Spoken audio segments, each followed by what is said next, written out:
Bismillahirrahmanirrahim. Assalamualaikum warahmatullahi wabarakatuh. Teman-teman, hari ini kita akan belajar tematik tema 3, subtema 2, pembelajaran 1 dan 2.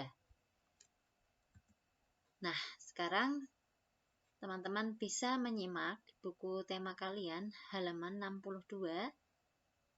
Boleh akan membacakan, kalian simak ya. Kupu-kupu termasuk jenis serangga. Kebanyakan kupu-kupu memiliki warna yang indah. Kupu-kupu merupakan salah satu dari sedikit jenis serangga yang tidak membahayakan manusia. Kupu-kupu mengalami metamorfosis sempurna dalam daur hidupnya. Daur hidup kupu-kupu bermula dari telur yang melekat pada daun. Telur matang dan menetas setelah 5-10 hari dan menjadi ulat. 2 minggu berikutnya, ulat membentuk kepompong dan menjadi pupa. Pupa tersebut bergantung pada ranting atau daun tanaman selama 2-3 minggu. Setelah itu, kupu-kupu dewasa keluar dari kepompong. Bagi manusia, kupu-kupu sangat bermanfaat untuk membantu proses penyerbukan tanaman. Di Indonesia, kupu-kupu hidup di dataran tinggi dan dataran rendah. Indonesia memiliki bermacam-macam jenis kupu-kupu. Di Indonesia ada sekitar 2.500 jenis kupu-kupu yang tersebar di berbagai wilayah Indonesia.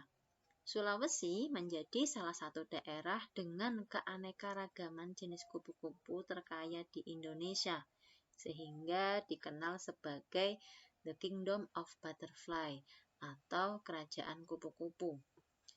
Dari ribuan jenis kupu-kupu tersebut, ada sekitar 20 jenis kupu-kupu yang termasuk langka dan dilindungi, diantaranya seperti kupu-kupu bidadari, kupu-kupu sayap burung peri, dan kupu-kupu sayap burung surga. Penyebab utama kepunahan kupu-kupu adalah rusaknya habitat akibat penerbangan hutan dan penangkapan berlebihan untuk koleksi. Nah, teman-teman, tadi bacaan tentang kupu-kupu ya yang termasuk dilindungi. Nah, teman-teman pasti di rumah juga sebagian besar ada yang mempunyai binatang peliharaan. Nah, kita mempunyai hak dan kewajiban saat memelihara hewan. Nah, hak kita terhadap hewan peliharaan kita adalah contohnya 1. Kita memiliki hak seutuhnya terhadap hewan peliharaan tersebut. 2. Hak untuk melepasnya ke alam bebas atau hak untuk memasukkannya ke kandang. 3. Hak atas hasil ternaknya, misalnya ayam, ya kita berhak atas telurnya. Kucing, kita berhak atas anaknya. Dan kita juga mempunyai kewajiban terhadap hewan peliharaan kita. Yang pertama, merawat sebaik-baiknya. Kemudian yang kedua, memberi makan dan minum, membersihkan atau memandikannya, memberikan kasih sayang, dan yang pastinya memberikan perlindungan. Nah, ketika kita melaksanakan kewajiban bagi hewan dan lingkungan, dampaknya adalah 1.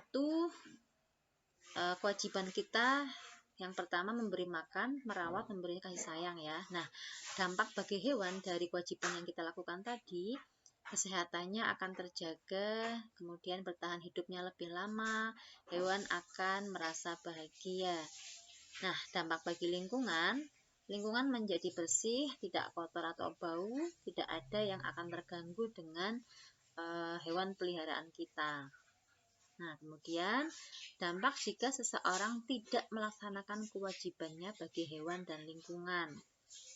Nah, kan tadi kewajiban kita ini ya, memberi makan, merawat, memberinya kasih sayang. Nah, yang ketika kita tidak melakukan itu, maka dampak bagi hewan tersebut bisa stres, hewannya bisa mati, kemudian hewan tidak bisa jinak karena dianggapnya pemiliknya tidak sayang.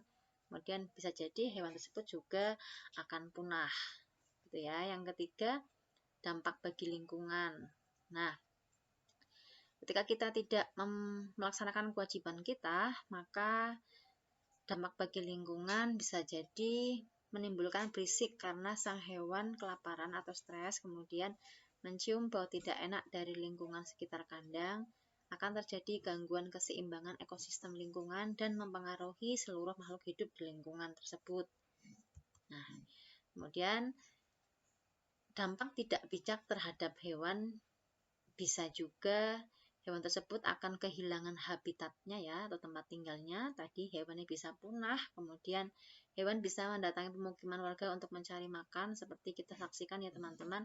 Sekarang banyak binatang yang hidup di hutan tapi ke rumah warga. Ya, bisa jadi mereka karena habitatnya terganggu. Ya ulah manusia juga. Kemudian hewan akan kehilangan sumber makanannya. Nah, kupu-kupu juga termasuk hewan langka, maka kita mempunyai hak dan kewajiban terhadap hewan langka.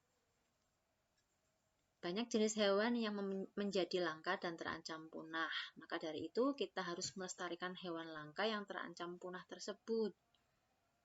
Nah, upaya yang kita lakukan seperti melakukan kegiatan penangkaran hewan langka, menentukan tempat tertentu sebagai tempat pelindungan hewan langka. Dengan melindungi hewan langka akan diperoleh manfaat, antara lain melindungi hewan langka adalah salah satu menjaga keseimbangan ekosistem agar kehidupan ini tetap berlangsung. Kemudian yang kedua, melestarikan keanekaragaman hayati yang pastinya bermanfaat bagi ilmu pengetahuan dan masyarakat. Yang ketiga, memenuhi kebutuhan hidup masyarakat seperti kebutuhan bahan pangan dan obat-obatan. Nah, teman-teman, demikian tadi tentang hewan langka dan hak serta kewajiban kita ya. Berikutnya, kita juga akan belajar tentang format penulisan laporan hasil wawancara. Jadi, pertemuan sebelumnya, pertemuan kemarin, kita sudah membahas tentang wawancara. Nah, teman-teman nanti bisa dari sekarang menentukan kira-kira teman-teman nanti akan mewawancara siapa ya, gitu. Jadi, teman-teman bisa mewawancara orang yang mempunyai profesi tertentu, misalnya pedagang atau petani atau guru. Nah, boleh bertanya kepada orang tua kalian ya yang mempunyai profesi di bidang tertentu. Nah, nanti teman-teman akan membuat format seperti ini. Dari mulai latar belakang, maksud dan tujuan, topik wawancara, waktu dan tempat, laporan hasil wawancara, kemudian dan kesimpulannya. Ini formatnya. Sekarang teman-teman bisa menentukan dulu kira-kira nanti aku akan mau wawancara siapa nih, narasumbernya siapa. Seperti itu ya. Oke, thank you. Itu materi hari ini. Semoga bermanfaat dan bisa dipahami. Terima kasih atas perhatiannya. Wassalamualaikum warahmatullahi wabarakatuh.